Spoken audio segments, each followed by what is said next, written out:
And we begin tonight with just 69 days to go until Election Day. And Democrats have Georgia on their minds. Today, Vice President Kamala Harris and Governor Tim Walz kicked off a bus tour through the southern part of the state, starting with a visit to a high school where the VP spoke with the marching band. Your generation, all that you guys stand for, everything you have at stake is what is going to propel our country into the next era of what we can do and what we can be. You are showing what hard work can achieve, what discipline can achieve, what teamwork can achieve. And that's the stuff of great leadership. Donald Trump could never. They also met with voters at a barbecue restaurant in the city of Savannah. That is where Harris will be holding a solo rally tomorrow. Now, Vice President Harris is no stranger to the Peach State. She's visited Georgia 7 times this year alone. And, of course, held that rally earlier this month in Atlanta featuring Megan Thee Stallion. But this trip is different because the areas that VP Harris and Governor Walz are visiting are spots that Democratic candidates typically ignore. In fact, the last time a Democratic nominee spent significant time campaigning in southern Georgia, it was Bill Clinton in 1992. This is part of a larger strategy from the Harris-Walz campaign. They are recognizing that in order to win this critical battleground state in November, they can't just rally Metro Atlanta's bluest counties to turn out. They also have to court voters in suburban and rural communities to make inroads, however small, in Republican strongholds. One of Harris's top deputies told the Atlanta Journal-Constitution, quote, "These are the types of places where you might not be able to go from losing 90-10, or you might not be able to go from losing 90-10 to winning them, but you can absolutely stave off a bigger defeat." And in Georgia, where President Biden won by just under 12,000 votes in 2020, every vote clearly matters. This is the state where Donald Trump remains under criminal indictment for his efforts to overturn that win, including asking the Secretary of State to commit a literal felony while they were both being recorded. It's also a state where 3 pro-Trump members of Georgia's state election board are now actively adopting new certification rules that officials in both parties warn could sow misinformation and cause chaos in November. And joining me now is Jelani Cobb, Dean of Columbia University School of Journalism and MSNBC contributor. LaTosha Brown, co-founder of the Black Voters Matter Fund and the Southern Black Girls and Women's Consortium. Former Senator Doug Jones, he's currently a distinguished senior fellow at the Center for American Progress. And Paul Rieckhoff, founder and CEO of Independent Veterans of America. Thank you all for being here. Tasha, I do want to go to you first. It's kind of a tale of 2 stories in the state of Georgia. The voter registration numbers in Georgia are huge, but voter registration writ large, 175% increase in black women 18 to 29. Hispanic women 18 to 29, 149.7% increase in voter registrations across the states. Black women in general, 98.4. Black Americans, 85.8. And women in general, 18 to 29, 83.7%. So you're seeing in and out of Georgia just phenomenally historic voter registration increases. But then in Georgia, you also have this headline.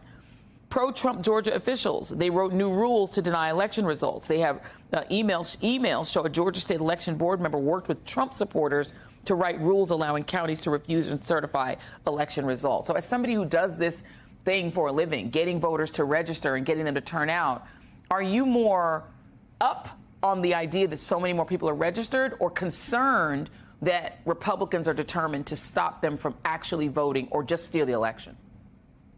Let me say this, I am cautiously optimistic. What I believe is that Georgia is absolutely in play, that what we're seeing when we're seeing these numbers of voter registration, high voter registration with women, that means that the opportunity and the momentum is there. It's a matter of mobilization, but it's not just around the vote. What we knew, the way that I see it is kind of like 3 phases. There's a phase around protecting and making sure that people get out and mobilize to vote, but there's also, we've got to make sure that we protect that vote, because I do believe that there's a strategy from Trump. Part of the reason why I think that he has not been campaigning really hard is because I think that there's an attempt that he has, that he wants to literally try to infuse this idea of doubt in the process around who voted and this certification process. This month alone, there have been 2 new laws passed in Georgia that essentially make the Republicans, give them power, empowers them, that if they don't like the results, they can actually challenge the certification, and it can all draw it out to expand so that on the election night, if it's a close election, there's problems. And so I think that is why it's really important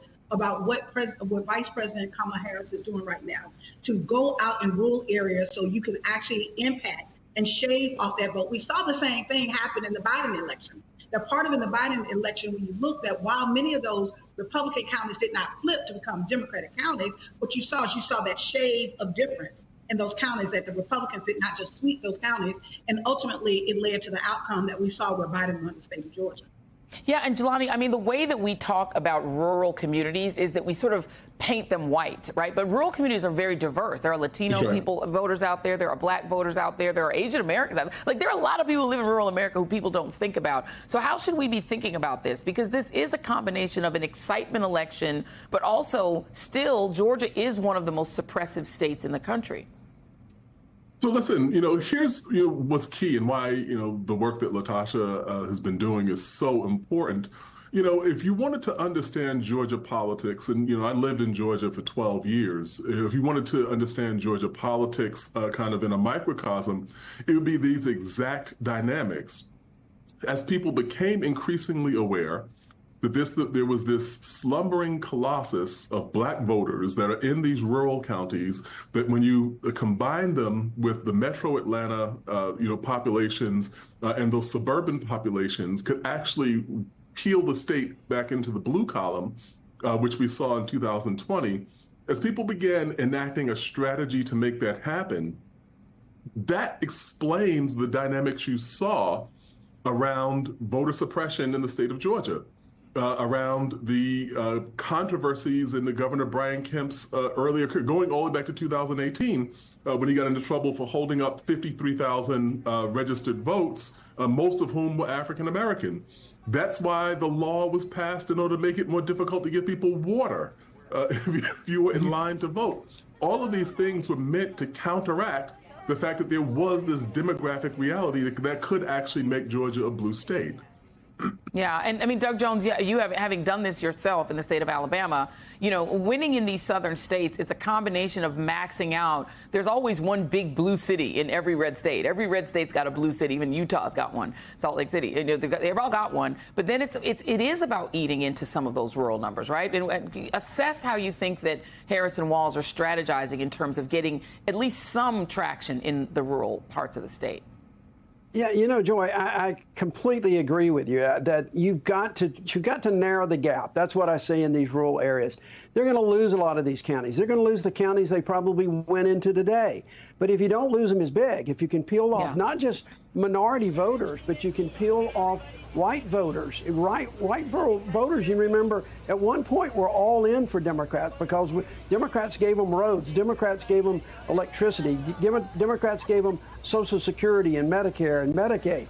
So I think there's an argument to be made that the message that we're putting out there right now, especially with Tim Walz, who can relate to those rural white voters a lot, I think we can narrow those gaps. I think it's a wonderful strategy. I think it's a strategy that can not only win Georgia and flip Georgia, but it's a strategy that if we can continue this pattern over the next cycles, we can make some serious inroads in the South.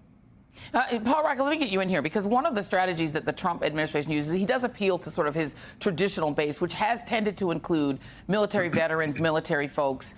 He went to Arlington National Cemetery, which is an iconic, very important place in the United States for anyone connected in any way to the United States military or just reveres them. And he was invited by one family to come out and be a part of this wreath-laying ceremony. That's supposed to be a solemn event. There's a whole controversy now. NPR first reported it, that there was a confrontation between Donald Trump's team and the folks at Arlington, because you are not allowed to use Arlington for political purposes. You're not supposed to photograph in certain areas where they're sacred and there were human beings buried there. You're not supposed to use them as props. He did so anyway. We can post some of the things that he posted on his social media. He posted some videos that look like, they were shot there, and that the purpose of being there was to make these videos for himself, which you're not allowed to do. Talk a little bit about that controversy, because it doesn't feel like an authentic way to get folks in the military, because Donald Trump has said some pretty nasty things about veterans. It's a real issue. And I think most importantly, because the rules are very clear.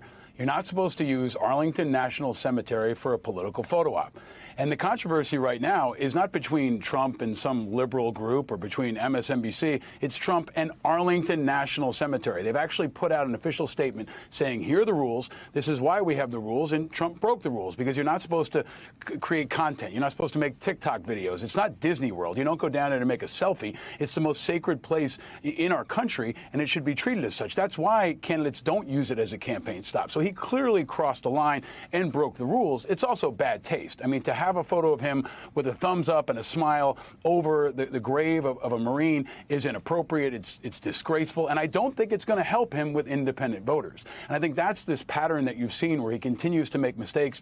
He insulted Medal of Honor recipients. He attacked John McCain. We know that narrative, but it is stacking up, and it hurts him in places like Georgia with independent voters. 50% of veterans are independent. Almost half the country is independent, and they care about veterans issues. They care about national security. And if you can focus on that and question Trump's patriotism, as I think Vice President Harris very effectively did in the convention, you can move people because they're sounding like a more moderate Democratic Party, especially coming out of the DNC. And you backstop that with a campaign with Tim Walz out in front, who's a coach who served in the National Guard, and you can really make some headway. I served in the Army in Georgia. I was at Fort Stewart. I was at Fort Benning. I know Georgia, and I think Tim Walz gives you the ability to walk into a VFW hall, to walk into a military base, and get people to pay attention where they otherwise would never listen to Democrats. And if you can peel off those people, you can make some significant gains.